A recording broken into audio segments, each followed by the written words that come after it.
Hey folks, so today we're talking about peer reviewing research paper outlines. I know peer reviewing can be something that's a little bit daunting, and then especially to bring an outline into it, it makes it a little bit complicated. But don't worry, because peer review is going to be nice and easy. It's just about providing guidance for your peer to make their work better. At the same time, it actually helps you too. All right, so we'll talk about that in just a moment. So you will have received your peer review groups already. So what you'd get is an email that includes the link to this video. It also includes your peers' email addresses. If you see who that email was sent to, you'll see that it's to you and two peers. Okay. Unless there's an uneven number in the class, and then there'll be further instructions in your email.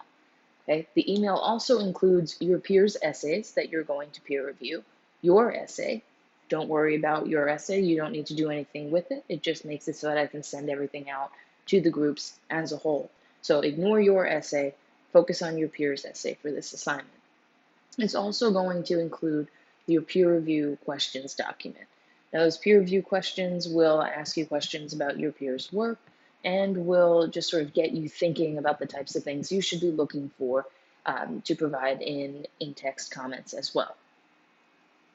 So the purpose of peer review, there's a few reasons to do this. One, it helps you as a reviewer understand the assignment a little bit more clearly. Okay, it's a lot easier to get perspective and get ideas when you see how other people are doing the same thing. Okay, so use this as an opportunity to reflect on how your peers are choosing to create their essays, and then utilize that information for how you create yours. Okay, so that can benefit you. It also helps the writer, right, the person, your peer, the person who wrote this essay, to develop their ideas and make sure no ideas are incomplete. Okay, it also helps the writer get a third-party perspective on organization. Organization is one of the biggest things in an essay because a well-organized essay can really hammer home the overall argument. If the essay isn't well organized, even if the ideas are amazing, the lack of structure in the essay makes it complicated for the reader to kind of follow and understand and be persuaded, which is ultimately what we're aiming to do. All right, so you kind of want to keep these things in mind as we're working through the assignment. So for this assignment, you will be peer reviewing two papers, okay? What you'll want to do is to comment, okay? We have to provide at least 7 in-text comments regarding content. I'll describe what that means later on, but regarding content in the actual document itself. Think about how I provide comments to you, right? You see the little highlight and then the bubble. That's what we're doing here, okay? Then what you'll do is you'll answer the peer review questions in the peer review questions document, and then paste that information, right, the questions and the answers, onto the page after your peer's works cited page, right? So that way they can see not only your in-text comments in their outline, but then the answers to the peer review questions at the end, right? And together, this is going to provide them with a very good, third-party um, analysis of their work. And then what you're going to do is send these peer reviews to your peers, and then upload your peer reviews and screenshots as proof that you sent them onto Blackboard. So let's dig through these a little bit deeper. Okay, so at least 7 in-text comments regarding content.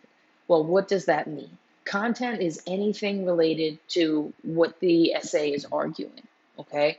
It could be, the actual argument itself. It could be the use of evidence within the argument. It could be the way that it's organized, right? The way that the paragraphs are ordered, does that make sense? Should that be adjusted to provide better clarity, right? Usually in an essay, more general information to provide background goes earlier. Is there a paragraph that's general information later that could be better suited before more specific info, right? So these are things that you want to keep an eye out for. Now, if you want to think about it in terms of our rubric, you can think about it like this. Content is anything related to assignment requirements, right? A comment saying, I'm not sure if your essay is going to be able to hit that 6-page minimum mark, right? based on what I'm seeing here. Or, this use of evidence, could it be your peer makes an assertion but doesn't show the evidence to back it up, right? So, you can kind of say, hey, I like this idea, but I don't see how you're substantiating it with help from the text. So you'll want to do that, right? It could also be, like I've been talking about, organization. Outlines are amazing for helping you see organization, okay? So that's why I've asked you to complete one, right? So that we can work on that overall structure, right? If you want to think about it like a spine and ribs, right?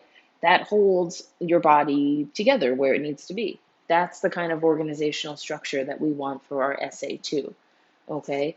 Now, for peer review, content does not refer to style and grammar sections of the rubric, right? So the way that things are worded, comma should be here, comma should not be here, this word would be better as this word. Those things are not content related, right? Those are just basic editing things, okay? It also doesn't refer to MLA formatting. By this point, we should have MLA formatting absolutely down, okay? So for that reason, content does not refer to MLA formatting.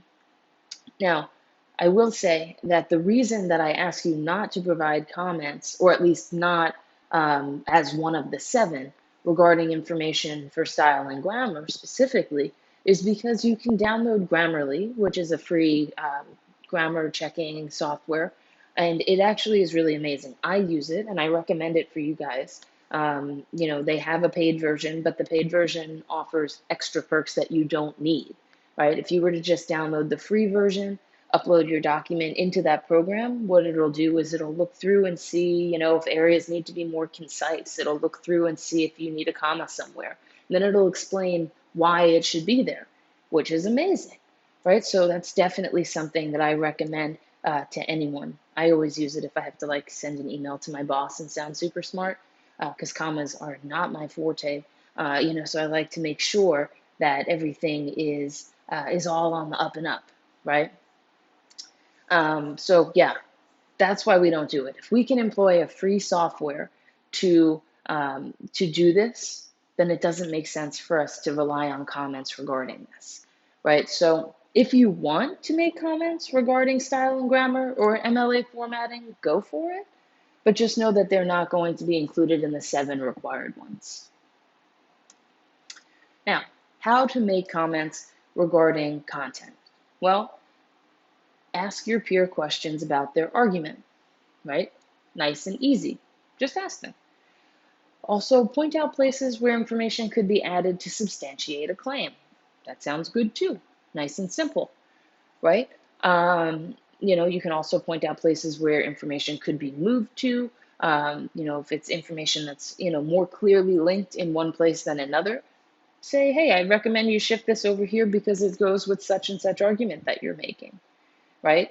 But keep in mind that no matter what you do, it's important to show how things can be fixed rather than just that they should be, right? Someone can walk around and point at anything and say, oh, that's not right. But does that help the person fix it? No, right? Provide them with the tools to fix it. Your thesis statement could be stronger. That would be a statement that's not helpful, right? Your thesis statement could be stronger. Okay, great. How? Well, your thesis statement could be stronger if you also included the title of your novel and the author's name. Boom. That is now, that's now a complete piece of information, right? So make sure you substantiate what you're saying as you're saying it. Remember that our peer review groups are a team, right? Writing is a collaborative effort. So anything that, you can provide to help your peer and that they can provide to help you, this is a nice symbiotic relationship, right? You want to take advantage of it. So take advantage of that opportunity for peer review, okay? And, work hard to help your peer review team do well. So I also mentioned that there was a peer review questions document. Make sure that you answer the peer review questions document fully and completely, okay? Strong answers to these questions are going to provide insight to the introduction and conclusion, right? information regarding the overall argument and how it applies to the rest of the essay. It'll ask you about how evidence is utilized. It'll ask you about the way that the essay is organized, right? So each of these things that I've asked you to focus on for your in-text comments, there's more general questions for the peer review questions document as well, okay? So if you kind of stumble making the in-text comments, always take a look at the peer review questions document, because that might provide you with some valuable information that you can then apply to a more specific location as an in-text comment, okay? But also make sure that as you're creating the answers to these questions, know that just writing yes or no, like none of these questions are designed to be yes or no questions. So if you answer a question that's not yes or no with yes, is that going to be helpful to your peer? No, right? So make sure that you kind of explain what you're trying to say, right? Remember, writing these answers is very similar to writing an essay in the sense that your peer can't just look at you and say, hey, what do you mean by that, right? Maybe they can send an email, which is a great idea, but there's no guarantee that, that a response would come back in a timely way, right? So make sure that your answers are as clear as possible, okay? And then once you have completed the questions, copy and paste them into your peer's essay, the page after their works cited page, okay? So include a page break, boom, put the peer review questions there, okay? So that way everything's all in one document. They have one place to look, they see your in-text comments, and then they see the answers to your peer review questions. So sending your peer reviews to your group. When you send them to your group, send them by email, right? I've provided you the groups by email, so you have their email addresses, okay? Only send it to the peer for whom you're reviewing, right? Don't CC me, don't CC your other peer. Send it specifically to that peer whose paper you just looked at, okay? Once you send it, take a screenshot of the email that you sent as proof that they got it, right? Peer review is something that's reciprocal, right? You send, one peer reviews you, then you peer review them, right? Those two things work together. So I need to see that you actually sent this to your peer. So take a screenshot of the sent email as proof, right? And I want to see the time that the email was sent. I want to see that it was sent, and then I want to see that your peer review was attached to that email, okay? And then when we submit it on Blackboard, you'll upload 4 files. The first one is Peer 1's essay that has your in-text comments and the answers to the peer review questions. The second thing is a screenshot that shows proof of sending to Peer 1. Then I want to see the Peer 2's essay with the comments and the answers to the peer review questions. And then proof that you sent that to peer number 2. Okay?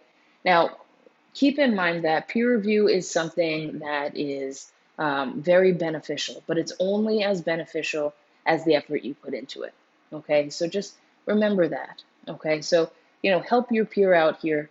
Do a great job. You guys have been amazing all term. Keep up that good work, all right? So if you have questions, as always, please send me an email. Otherwise, have a great rest of your day. Do great things, and I will see you next time.